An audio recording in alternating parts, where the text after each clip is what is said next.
Hey everyone, today we're talking about homes here in the state of Maryland and how they're built, so let's jump right into it.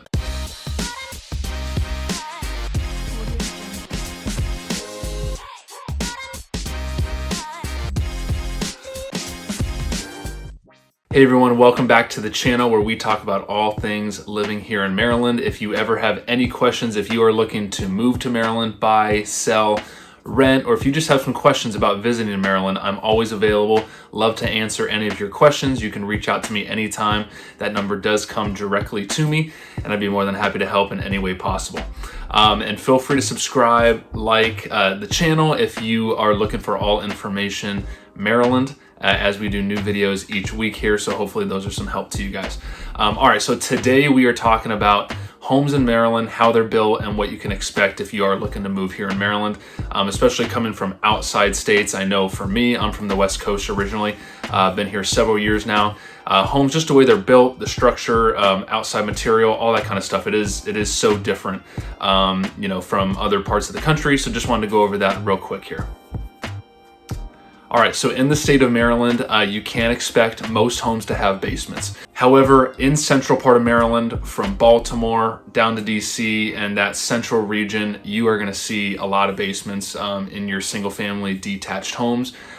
With that, you are gonna see sump pumps in almost all basements. There are a few that don't have them. It's just kind of a preventative thing, just to kind of keep water from coming in and just kind of getting that to the exterior and away from the foundation of your home. I do tell people it's not really a bad sign. If you see a sump pump, that doesn't mean that the home has water issues. It's just, for the most part, they are just preventative to collect water that comes down from the side of the foundation, and it comes into a pit. And then it just kind of ejects it and gets it outside and away from your foundation. So it's just preventative to keep water from accumulating around the base and the foundation of your home.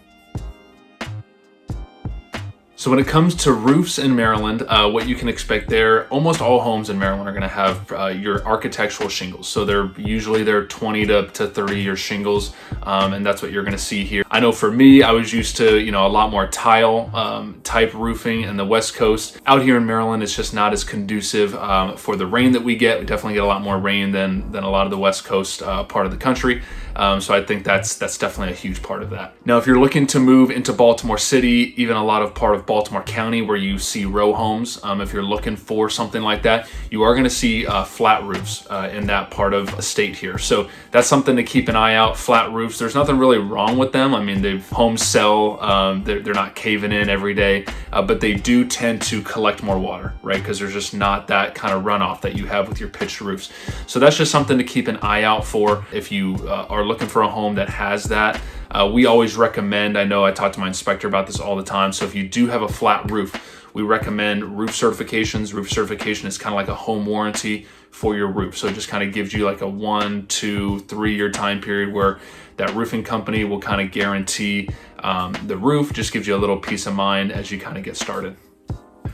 As far as exterior of the home, what you can expect there is a lot of brick, a lot of vinyl and aluminum siding. Those are probably the most common here in the state of Maryland. There are some areas that have more wood siding. Ducoulombier, Maryland comes to mind.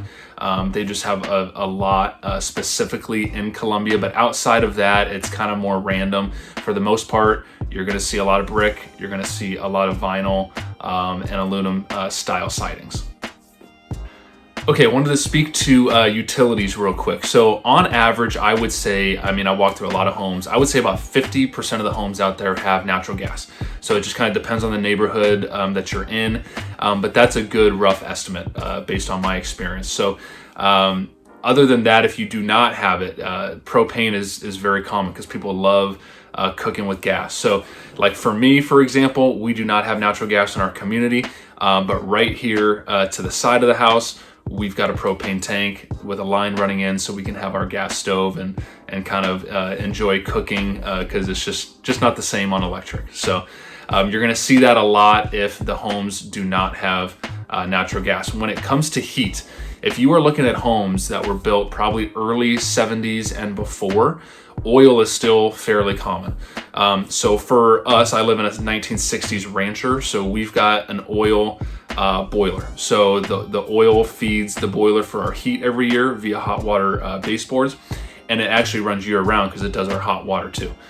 So endless hot water, and it's pretty cool. And now when it comes to oil, obviously prices are going to range depending on where the price of gas is at that time. So for me, I could say on average we're spending about probably $1,200 to $1,500 a year for our oil.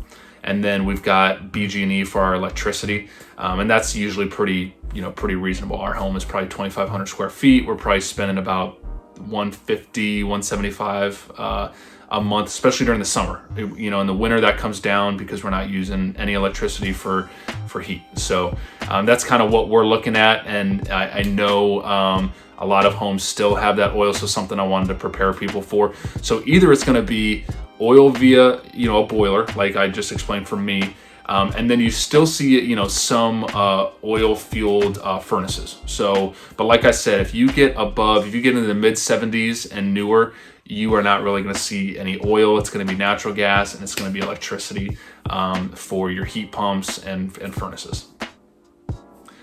All right, next wanted to touch on storage, actually more the lack of storage rather, in homes built before 80s. So when you are looking at homes that are built late 70s and before, you're mainly looking at ranchers, ramblers, Cape Cods, and split level, split foyers, things like that. Those homes really were not created for storage. I know I live in a 60s rancher, and we're always looking for every inch we can get for storage. So it's something you want to be prepared for. If storage is really, really important for you, you're going to want to look at newer homes, because the older homes just don't come with it. So something that I wanted to let people know, especially if you're coming from out of the area, that's something to be prepared for as well. And then 80s, 90s, and after are going to be, your newer homes, especially here in Maryland. That's certainly, I would consider it a newer home, just given kind of how old our state is, and you still see a good amount of homes built in the early 1900s, late 1800s in your older kind of pockets. So those are going to be mainly colonials as far as the newer ones built 80s and after. A lot more storage you're going to find in those, especially because most of them are going to have basements. So you're going to see a lot of times a finished portion of the basement, and then you're going to see an unfinished part with your HVAC and your hot water heater, and you're going to see your storage down there as well. So if you're looking for something like that, I would definitely target newer homes where you're going to see a lot more of that.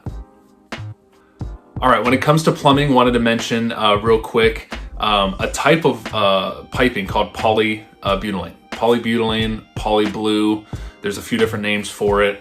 So I would keep an eye out for that if you are looking at homes built late 80s through about 95. So in 1995, they discontinued it. There were allegations of this type of piping bursting, causing damage to homes. So they're much more leak prone. And you will find it if you are looking at homes in that kind of range of years there. So certainly would keep an eye out for that. You want to look for copper, you want to look for PVC, and you want to stay away from the polybutylene style of piping, because it is something that, it's no longer sold for years now. So there's reasons for that, and definitely want to look out for that.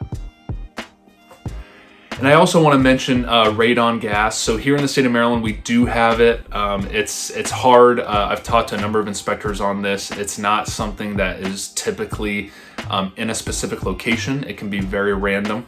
So, this house could have very low levels.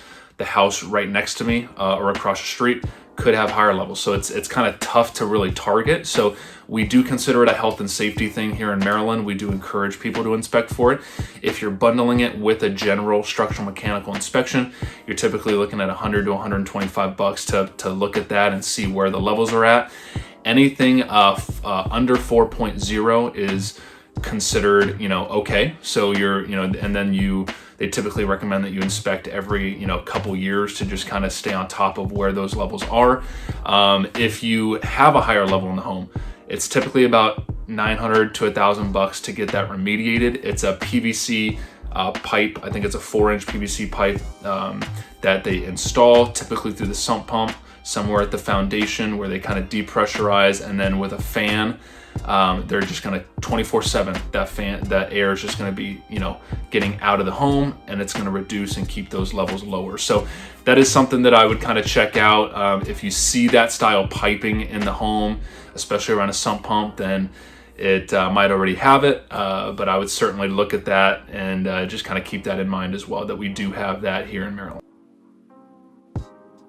And last but not least, here in Maryland, you're not going to really find any sprinklers or many irrigation systems, especially in single family homes. So it was kind of funny because for me, coming from California, we were used to, if you don't water your grass dies, and then your neighbors are judging you, and that can be a problem, right? So, but out here, Mother Nature, for the most part, takes care of it.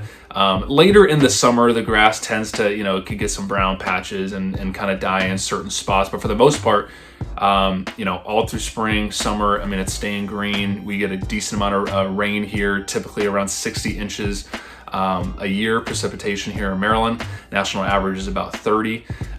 So we definitely get a good amount of rain here. And for the most part, you're not going to need any sprinklers, any additional water or anything like that. So that's something to just kind of keep in mind as well when it comes to this part of the country with that. All right, everyone, thanks so much for watching. I hope you learned something new about here in Maryland. If you ever have any questions, feel free to comment below or reach out directly, and we will see you at the next video.